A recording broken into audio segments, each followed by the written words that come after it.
Welcome to another episode of Fair Folk at Work. My guest today has been at the fair a really long time and has done a lot of different things. She's worked directly for Phyliss. She's worked building things directly for Phyliss and doing signs and working at booths for Phyliss. My guest today is Nell Blackwell. Um, I was trying. Were you in Merry Pranksters? I've danced with the pranksters at rehearsals. When I first started dating my husband, who was the fiddle player for pranksters, we drove out to Patty's house in San Bernardino. And that's how I met Patty Blanco, and subsequently met other pranksters. Oh, it wasn't the pranksters anymore. It was Red Teal Morris, the women's offshoot, from Newcastle. It's like, we want to do Morris dancing too. Oh, that's a guy's thing. It's like, well, who do you think remembers the dance when you guys go off to war? It's like, somebody's got to remember it. Who do you think it is? Oh, it's the women that stay behind. But you guys come back, and it's kind of like Rosie the Riveter. And so it's like, nope, the guys want to move back into their. They started another Red Tail Morris. No, they were all dedicated either prankster or Newcastle or sometimes both dancers. And a lot of times their partners were Bruno's, the Pipe and Bowl Morris. And their very first time out of the barrel in competition, they won the best dance troupe of the fair. And it was San Bernardino some year because I ended up doing the calligraphy on a real tambourine. I can't remember what all it had on it, but it had a real hide, and it made doing the calligraphy in ink a little wonky, but still quite legible. Of course, all of the Brunos, it's like, I don't know if they actually voiced to the women how they felt about it, but it's like, they were not pleased. Somehow they got over it. Yeah, and some of them didn't, and. So, how did you meet your husband and how did he draw you into that crowd? I first met him when I was dating his housemate, and they were sharing a house up in the Hollywood Hills, and that was 1961. First fair I went to was 63 when my sister and her future husband invited me on my third double date with a guy that lived across the hall. And we went to the first fair at Haskell's Ranch out there at, what is it, Vineland and Cahuenga, wherever. But, it's like, I think it's a racquetball club these days, or was last I looked. But I remember it wasn't a very big space, or didn't feel like it because it was full of people all crammed together. And there was a fair amount of construction paper used as dagging on, as decoration on the stage. They did manage to come up with the dust, but not anywhere at, the Agura level or San Bernardino or Casa de Fruta or, any of those places that we've had fairs since then always seem to have even more dust than the first one. But then I was only there for most of a day, and it was my third double date ever, and I got my first kiss later. And of course they can't make me go away, but that doesn't mean I can remember all the details. So, what do you remember of the fairs in the 60s? I mean, the first fair that I worked was 66, when I think the same sister and brother-in-law, by then they were married, and they were supporters of KPFK, and they were getting me over some case of unrequited love, took me out to the fair site with them, and that was out in Agura. And that was, it's like, whoa, all right then. Because Haskell's Ranch it's Indian bedspreads and folding card tables, and nobody had quite made up their mind what sort of costumes they were going to wear. It was a little on the medieval side, or not. There was somebody out there, I think, selling chastity belts, and Judy Corey was out there selling apples. But the Agora Fair, I went out and volunteered to pull nails from donated lumber. And then I balked when they wanted to reuse them. They wanted to straighten the nails and reuse them. And I go, that's not happening. Those aren't nails anymore. Those are accident reports. And Who was the person that had the brilliant idea of pulling nails out and then reusing them? Do you remember? Oh, hell no. Um, I'm sure my brother-in-law was one of the people that helped scrounge lumber, get it donated, schlepped it out there. He's actually by then probably a better carpenter than I was. So he wasn't on the nail pulling crew that I know of, but he might have been. I wasn't old enough at that point to serve alcohol, so once the weekend was up and running, and I think it was a 2 weekend fair at that point. Although it might have been only one. An unapprovable in this day and age costume, and I was serving apple juice and lemonade, and going, "Wow, I really like this place." And I think Bob Thomas was my first fair crush. I mean, he was my first fair crush. And fortunately, I actually got to be friends with him later and work with him later. But that's years down the road. At that point in time, I ended up hooking up with a dancer who was a former boyfriend of a future business partner of mine. Then we'd all gone to the same LA City school systems. And as it turned out, when I wanted to learn to play violin in the third grade, my parents were going, it's because she has a crush on the little boy who plays violin. And it's like, no, they're all dorks. It turns out that one of them, who was the most accomplished player, was in competition in the LA City school system with the fiddle player who eventually became my husband. But that was the second husband. It's so convoluted, it's cuckoo. And it feels vaguely incestuous. Somebody referred to, it's like, I want to introduce you to my future ex-husband. If we could go back in time, you mentioned that you did Northern Fare at China Camp. By then, I was old enough to serve alcohol and become very fond of mead. And China Camp was all up and downhill, up and downhill. It was pristinely, poetically perfect. When I first came over the hill, there's this misty brigadoon sort of clearing, and there's a little girl playing with a bunny. And I'm going, oh, that's not Alice, and this ain't Wonderland, but it sure looks good. And each time I would get involved in one fair or another fair, it's like, I really like this. But I didn't have the guts to run away from home yet.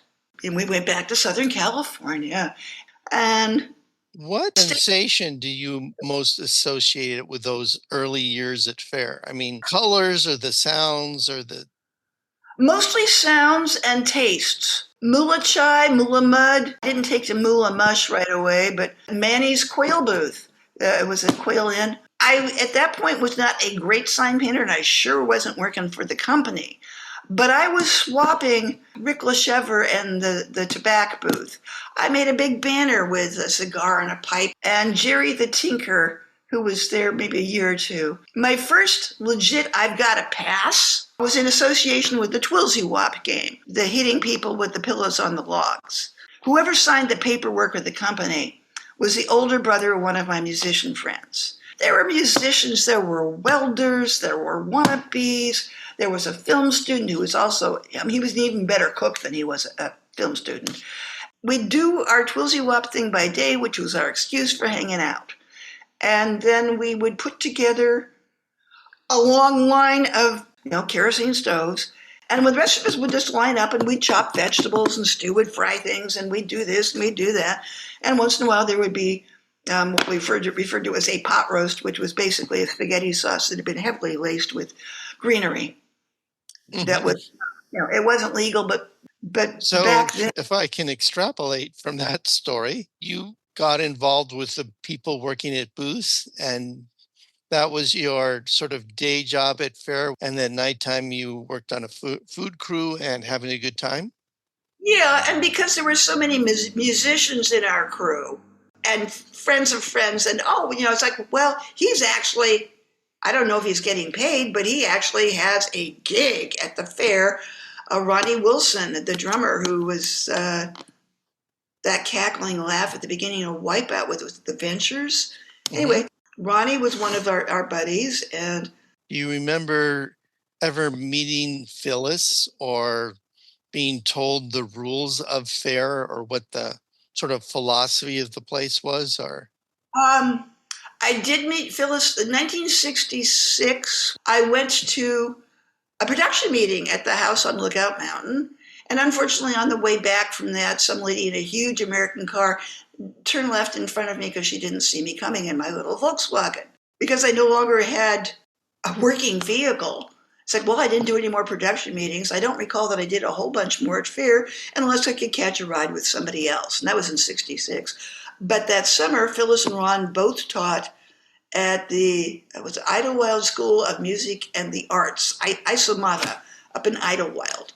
And I rode up there with the boyfriend in his pickup truck. We got there, and while he was in dance classes and Phyliss and Ron were teaching, I got to babysit Kevin, who was all of 6 years old. And Brian Patterson looked kind of like a well-wrapped meatloaf or potato or a loaf of bread. There you go. Do you remember any insights by Phyliss or Ron on what they were trying to get done out at the fair? No, I never. At that point in time, I did not get close enough to the inner circle to make much sense out of it. I was still too young, too inexperienced in so many things. It's like, yeah, I could paint, I could be useful on a boat, and as it turns out, I can babysit, although I was never that good at it. But Kevin survived, and now he's my boss. But I've managed a couple of times to remind him, I babysat you when you were 6 years old. Don't forget it. Are you sure that's a good idea? And I pulled that on him a couple of times, but he does stop to think once in a while. One of the questions I'm sort of exploring. Okay.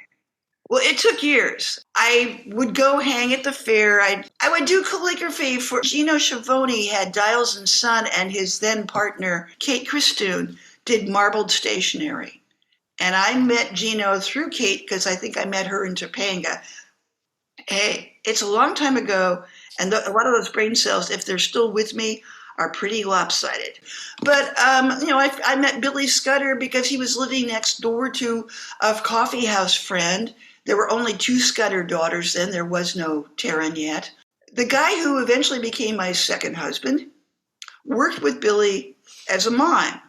And this is the same, the fiddle player for the Pranksters and Pipe and Bowl and Newcastle, and a pain in Leslie Patterson's haunch side. He doesn't like meetings, so whenever he was required to go to a meeting, he'd make it difficult, and Leslie would always take it personally. And I don't know if he meant it that way, but he was really good at having it have that effect. And, it's a big jump ahead. I knew people from Actors Camp. I knew people from Crew. I knew people from Beverage. I didn't know everybody at Fair. Talk to me about your music. Do you take lessons from listening to a lot of Elizabethan music that you apply to your compositions? No.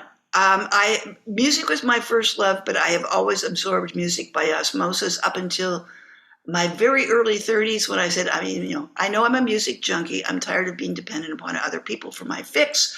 I started taking theory and harmony. I started taking piano lessons for songwriters. So it's like, okay, you can do chord charts and you can do chords. It doesn't mean you can compose anything resembling Pachelbel Canon or anybody else who may or may not be appropriate to Fair. I grew up starting with classical. And then our next door neighbor was a jazz DJ. So whenever he had a second copy of something, I thought, oh, here it shows up at our house. I didn't even discover pop music, rock and roll until I was about 15. Do you enjoy performing out at the fair? I enjoy dancing if I have a little too much to drink. That'll be an ale stand party usually because it's freeform dance. You don't have to do choreography. Closest thing to performing is I worked in an ale stand starting, I guess it was 89, and worked that until my hip went so far south I couldn't dance, I couldn't walk. The only thing I could do was work, but I couldn't work in an ale stand other than as a relief cashier. And by that time we were up at the Nut Tree, so that would have been 99, 2000, 2001. By 2001 I had a booth. And which booth was that? Let's see now. The first time I had my very own booth, I took over the calligraphy franchise the last year at Black Point, and that was 98. I think it was called Ephemera. Unlike Ephemered, Ed Herney, he's one of the few people who's actively working at some level of crew staff, who's been at the fair as long as I have. I think he started in '66. He just kept at it more. Because I was in and out. I would miss fair altogether, some years because I'm too busy doing something else. But, it's like, oh, I can feel it. Fair's coming around again. I need to go to fair. And I'd help out in a booth, or I think one year I was sort of the resident artist at the Mulet's Coffee House. And I would help, the Mulettes grind the makings of chai, and we'd chat. And then I'd draw some pictures, and something else would happen, and something else would happen. Great excuse. And Bob Thomas was the one who in 1987, when I'm going, unless I can do better than break even, I can't keep doing fair. And Bob just looked at me and said, well, take your portfolio to Eleanor. Eleanor was the shop boss for the signs. And she'd been at it a while, and apparently it's like she had worked for other people in the design department. And apparently one time she too was Mad Sal. We all wear different hats at different times.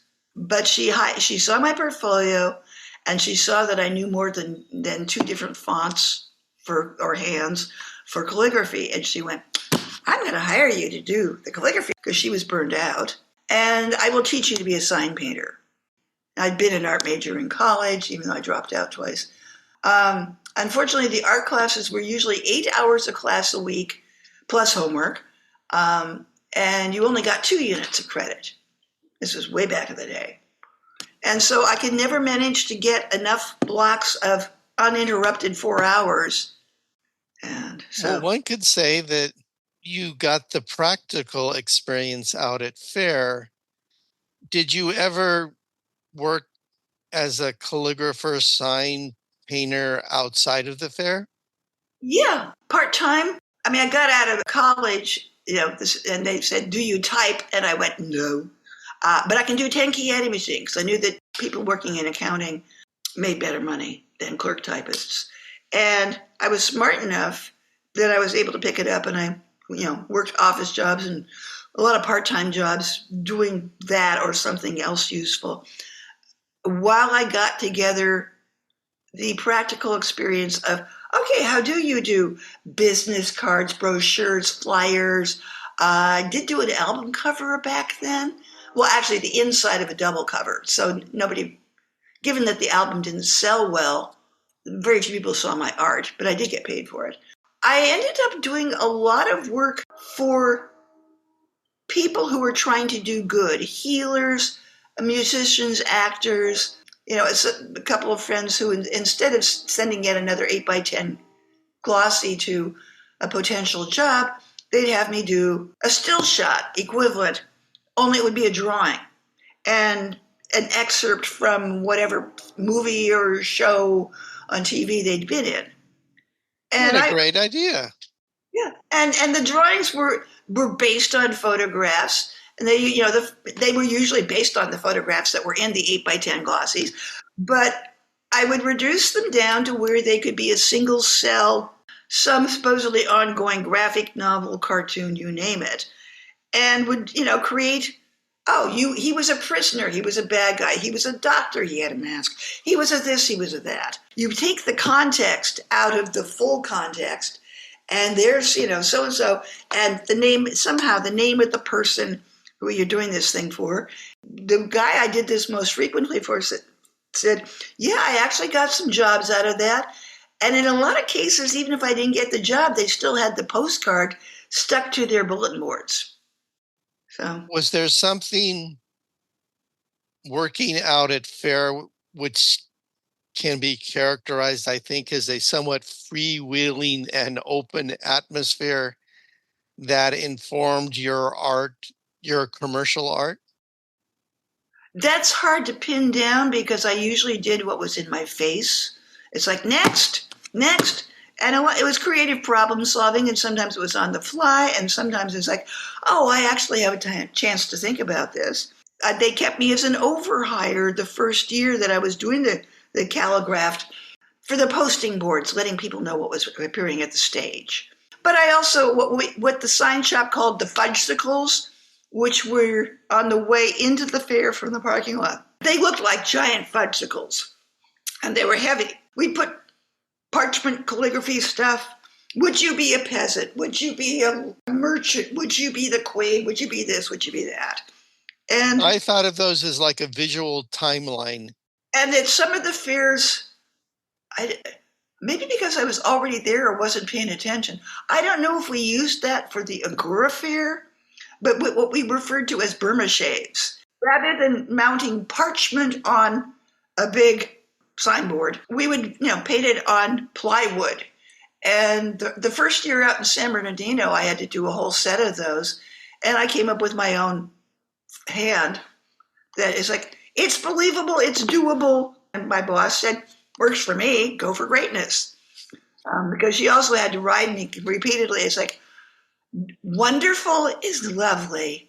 I need dunderful, because it's like, I can't use it if it's not in the air by Saturday morning.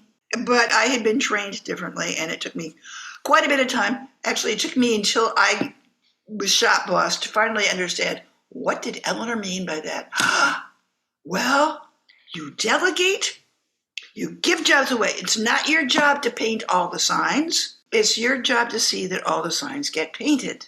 Very different. But I didn't know how to do that yet because I'd been freelancing. When you're doing signage for fair, how do you balance being like 100% period versus 100% modern and legible? That depends upon who you're doing the sign for. Will Wood was incredibly good at coming up with believable verbiage, whatever we had to paint. But there's also parking lot signs, and they're 4x8 foot sheets of plywood, and you do really big letters, and it just says exit. And you're not worried about it. Yeah, it's legible. Legible counts there from a distance. And it doesn't have to pretend, because it's in that weird transition zone where you're not quite immersed. Our version of Elizabethan England.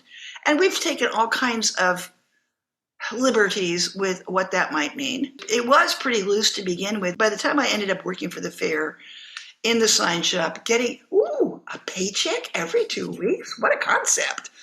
As opposed to, well, it may or may not bounce. Mad dash to the bank to see who can get there before they run out of money. I'd heard those stories and was a little reluctant initially, and then I found out, they don't do it that way anymore. Good. Elizabethan, they had several Dover publications, especially Arthur Baker. Bob Thomas was an endless source of information. Mary Vanderplug, who was his lady and also a Millette and also a pretty darn good musician herself and loved to dance. She was our shop mom. She could teach you and had the patience to teach you how to do marbling, how to do this, how to do that, various effects. Bob was particularly good at architectural stuff, and 1988, the defeat of the Spanish Armada, and we had ships on sticks. And instead of actual flames, I think we used different colors of grosgrain ribbon to flap in the breeze while the procession would go by going neener, neener at the Spaniards. It was just an assortment of stuff.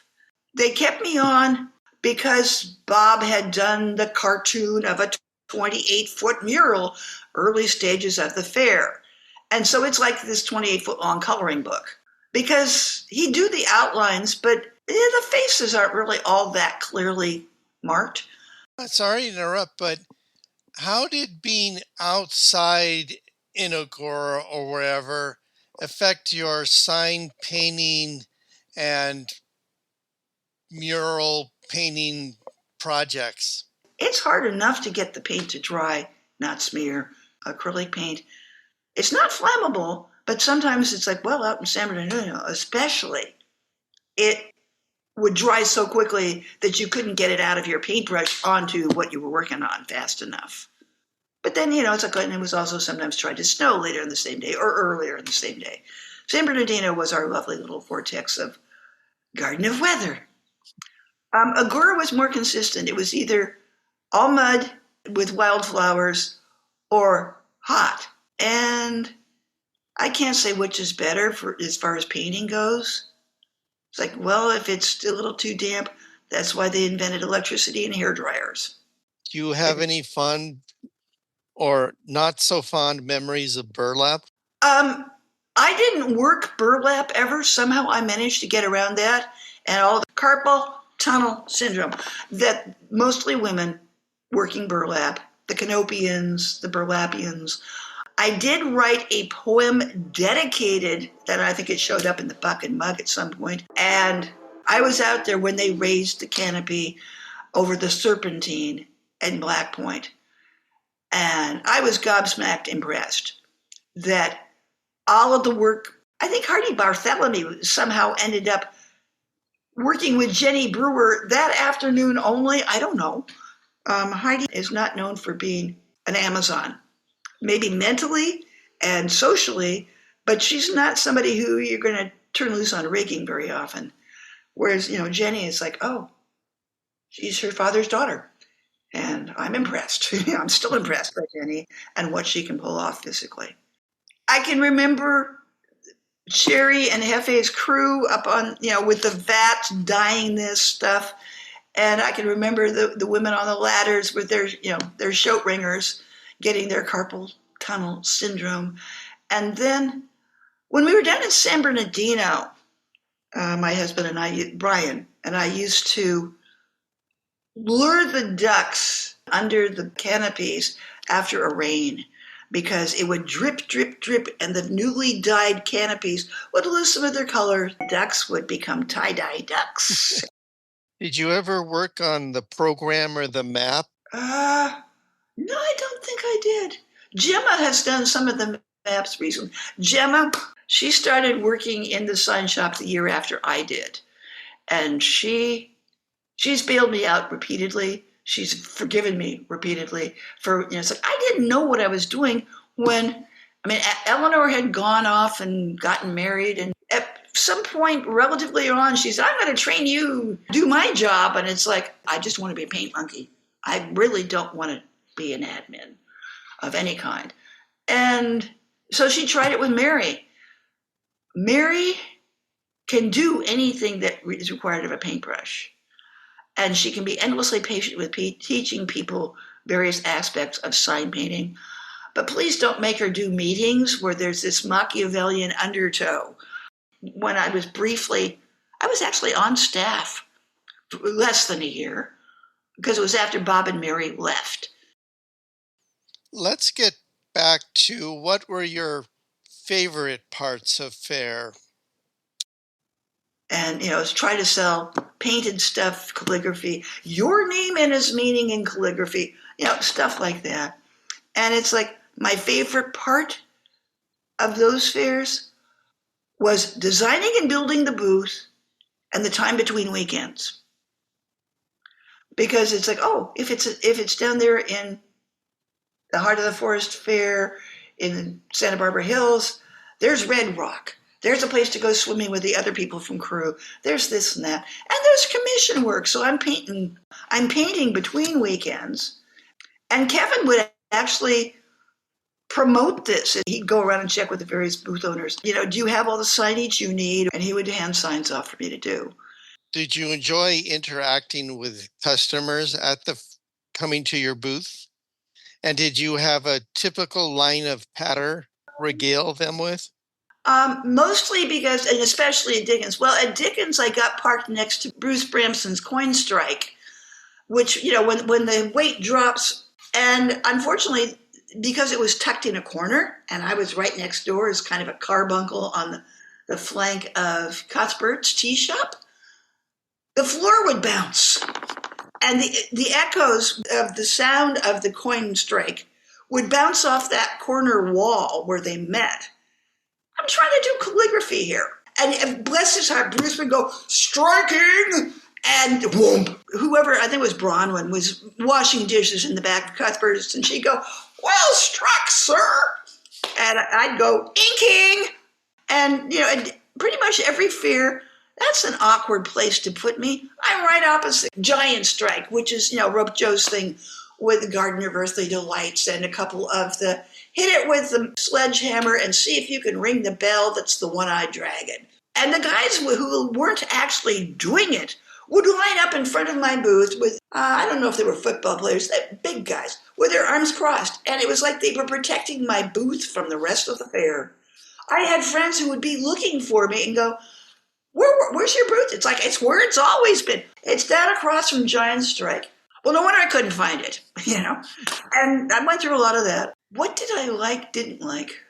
I had a problem. I had an attitude problem, and unfortunately, the customers didn't get the fact that they really shouldn't interrupt me while I'm in the middle of doing the inking of a word to ask me, where's the bathroom? That was the question most frequently asked of me. And it didn't matter which fair. So where's the bathroom? And it's like, oh, go pee in the bushes like the rest of us. It's like, Well, let me flip that around a bit.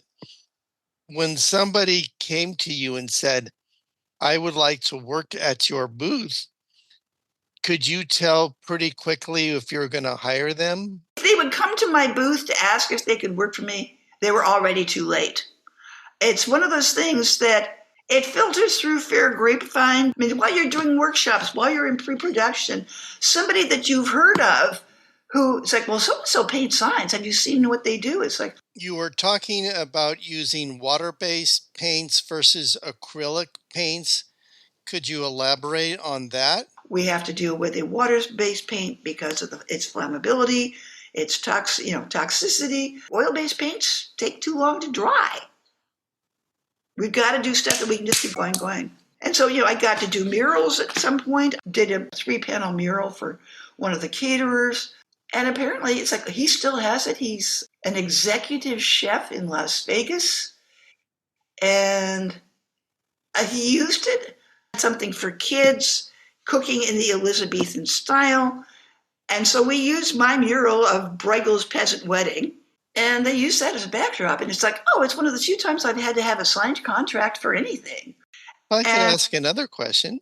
What to you constitutes good booth design? Okay. 3 very important components. 4.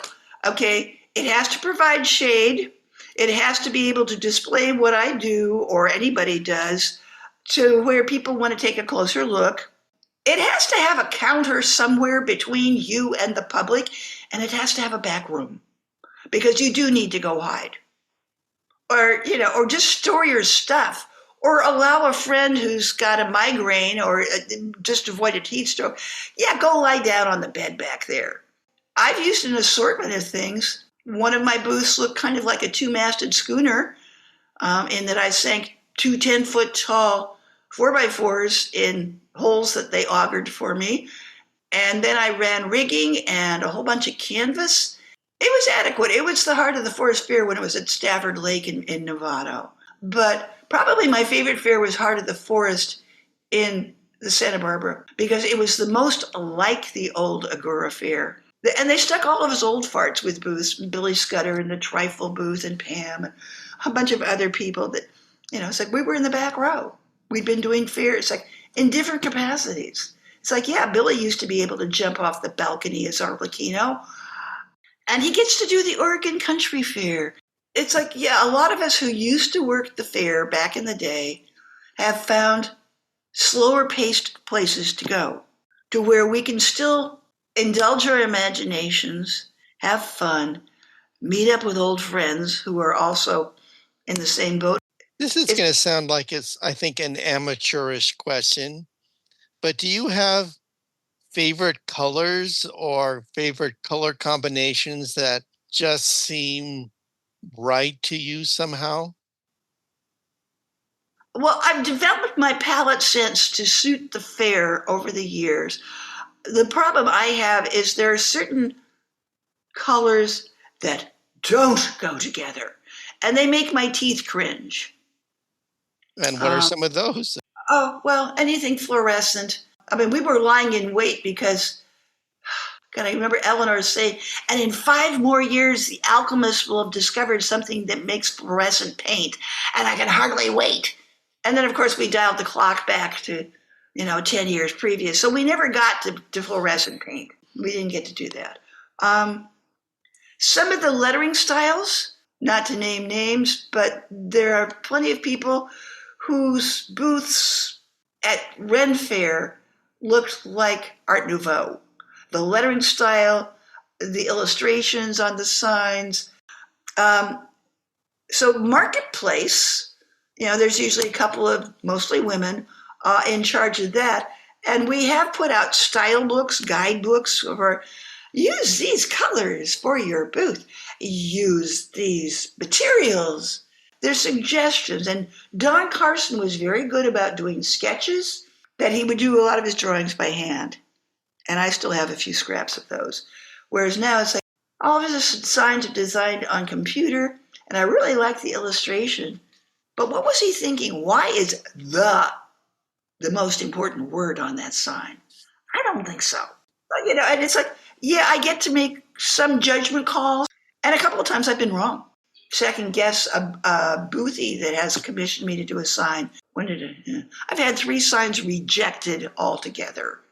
I've had some designs accepted that it's like, oh my God, they went with that one. That was supposed to be a joke. When we first merged with Renaissance Entertainment Corporation, and Stan and Ricky were in charge of decisions. I was still working for them. It was like this weird interim time. And I think Kevin was still some kind of, at least production manager in the whole thing. And they wanted a new Jester's Meadow. Well, the design, I came up with 3 different designs and 3 different color schemes. And the one that they chose was the one that I meant as a joke. It was a French jester, and all of the colors were wrong. There was a mint green. There was a kind of peachy pinky red, and there was the wrong shade of purple. And it was a nice design from a distance. It had a nice board. It had all the components. But if you really knew what you're doing, it would never skate at a Patterson Renaissance Fair. Well, that was at the point at which the Pattersons weren't in charge anymore. I was still working the show and trying to make up my mind. It's like, I got a foot in each camp, and I got to make a choice. And at some point, Ricky Kipple, who is still the mom of the mom and pop that is all the other, big Renaissance fairs in New York, Illinois, wherever else, not California. She invited Gemma and me to work all their fairs. And I'm going, now, if we're on staff and we have health benefits and they pay for transportation between the fair that's here, the fair that's there, the fair that's somewhere else, I might consider it. I'm not willing to work like a grunt, to be, hired, laid off, hired, laid off, hired, laid off, and it's on me to figure out how to get from here to there and pay for my own housing. Not to mention the fact that, I really don't like where they're taking this. And it may or may not be a financially responsible choice, but I chose to stick with Pattersons. And bless their hearts, they've been loyal to me to the extent that they've been able. And it's like, okay, there was one fair I did not get hired, had been the sign shop boss at that point. Now, no longer on staff. We tried that once. It's like, too many meetings and not enough time to get things done. I was still learning my way back then. I would be the first person to say, we have a problem here. There was a mistake made. We need to fix it. Because my training in working in a nail stand was, I don't care whose fault it is. We got to fix it now. And that's everybody's job. But the basic thing was fix the problem. And I've seen it happen where it's like, I'm sorry, the fire hydrant blew out by ale stand 1 half an hour before opening. We have a flood on our hands. We don't have water. We have a bog.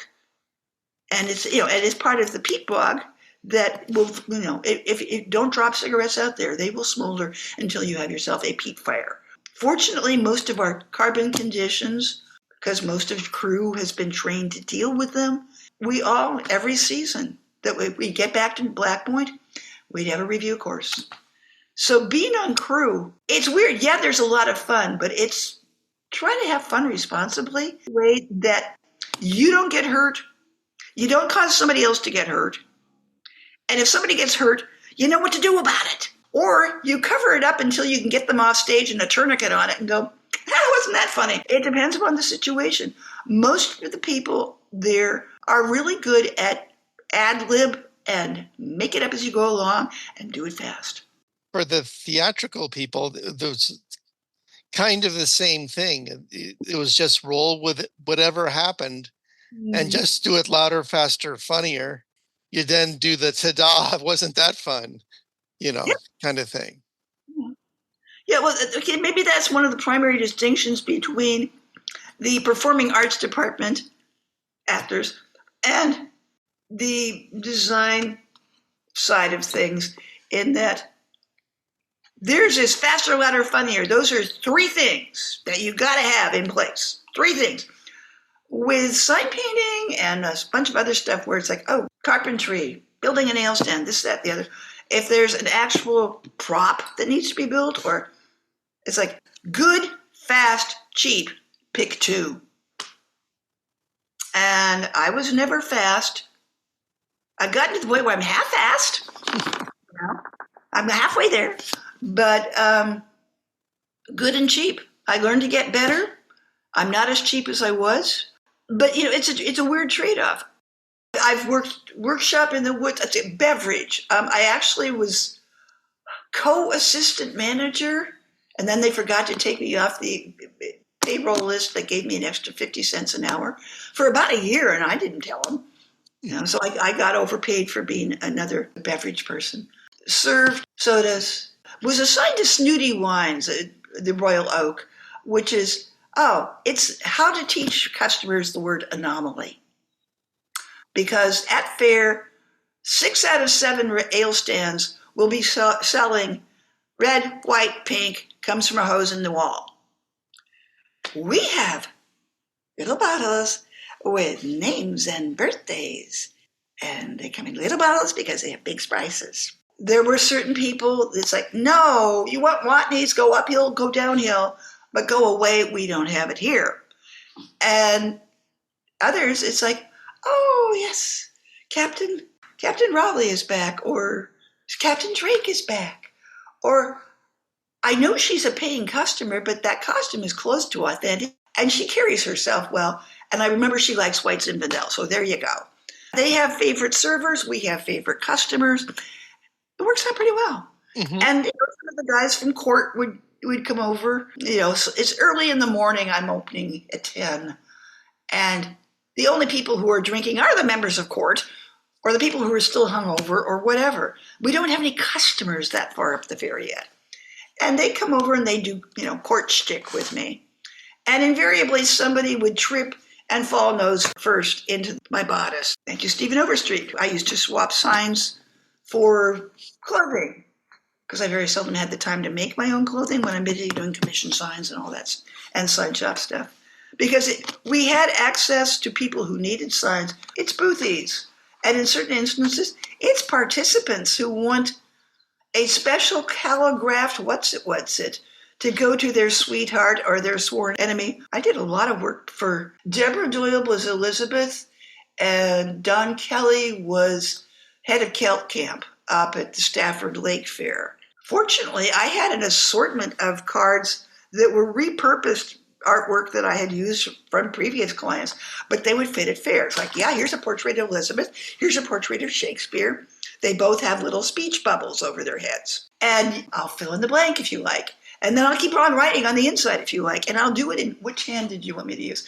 And they had this, I don't know if it was flirtatious or just fun. I think she was married and he may or may not have been gay. Who cares? It kept me in business and it was a running gag.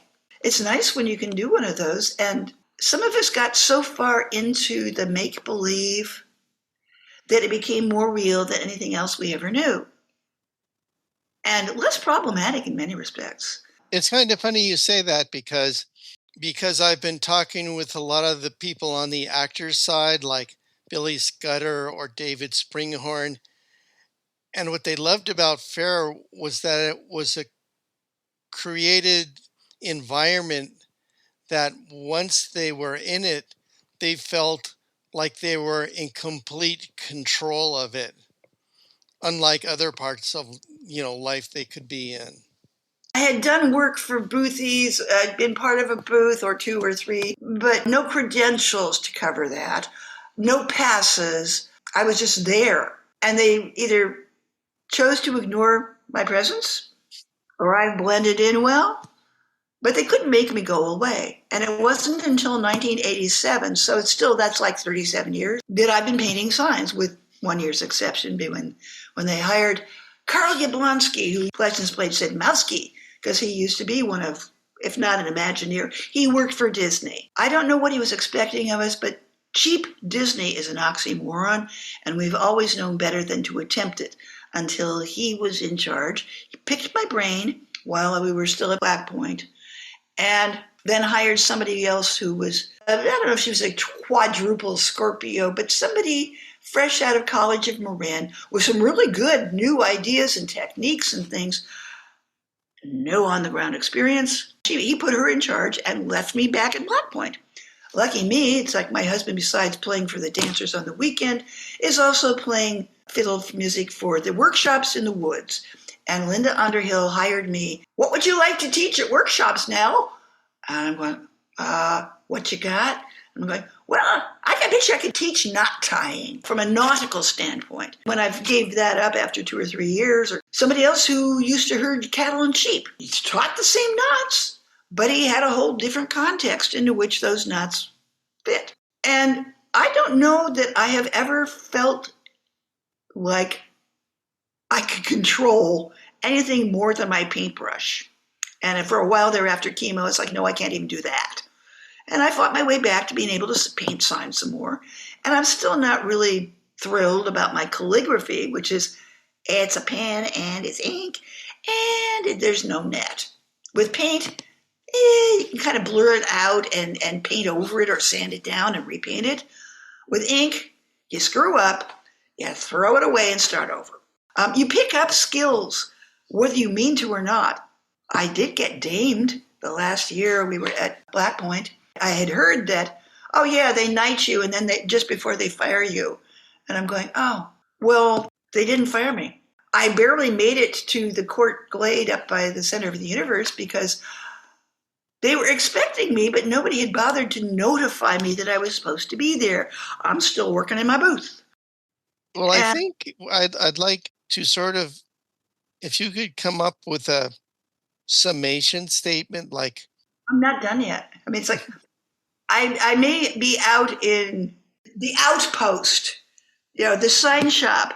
I'm not the only sign painter. There's other sign painters, and there's scenic painters, and there's this and there's that, and but I still paint signs for the fair because they can't make me let go altogether. And I think Kevin is, he's done it for other people in the past as far as a sinecure. It's like, that's all right, Auntie. We'll just park you here in the corner and you paint as fast as you can. And, and I can still design stuff. And I've offered, it's like, I'm getting too old for this shit. Let us bring in some 30 and 40-year-olds who speak Andrew's language, because Andrew is grounded in computer technology. He can run a fair from a technological standpoint. I've been spending 2 years trying to make things look 400 years old. What has been your favorite project that you worked on that gave you the most joy at fair, and why? The life itself. It left room for me to be a designer, an ale wench. I could do flyers for spam feed or cruise shows that were totally 20th century or maybe even 21st century, some of them.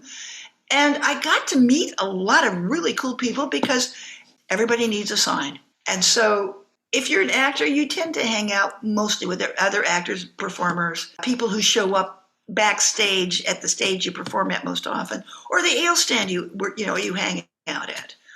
But as somebody who paints signs, you get to meet and often work with people from security, beverage, catering, the boothies themselves. And I did get to attend meetings, and I did, when we were doing the fair in Santa Barbara, Phyliss always needed a ride to wherever it was. And it's like, oh, where'd the Helen gone from whatever needs to happen in town? Hey, Phyliss, you need a ride?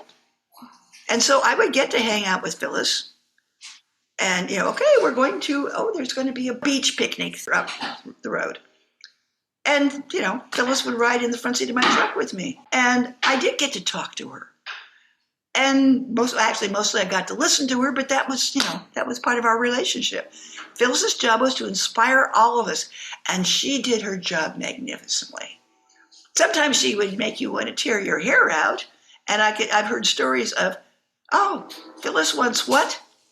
And Eleanor, being a little ballsier than I am, would go, here, Phyliss, here's a paintbrush, do it yourself. When I wanted to be on staff, because I realized, oh, I'm running the sign shop, but I'm not on staff, and I have to wait for a staff person's approval of what I know needs to be done, and sometimes they're in no great hurry to give it to me. So I said, okay, I think I need to be on staff. And Phyliss said, I don't have a problem with that. Just write me a resume in calligraphy.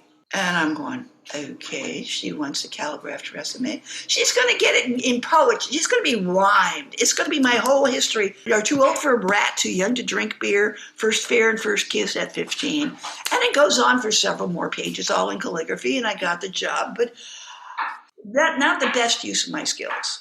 Well, I think that is a wonderful place to draw this interview to a close. I learned a lot. And there are things you cannot unsee. Well, that's my May 2024 interview with Nell Blackwell. Well, that's it for this episode of Fair Folk at Work. If you have questions or comments you'd like me to pass along to Nell, you can email me them at djng@earthlink.net. Questions or comments for me, Dan McLaughlin, can also be sent to me at djng@earthlink.net. If you know anyone who'd like to be on Fair Folk at Work, email me at djng@earthlink.net. But that's it for this time. Thanks for listening. Bye-bye.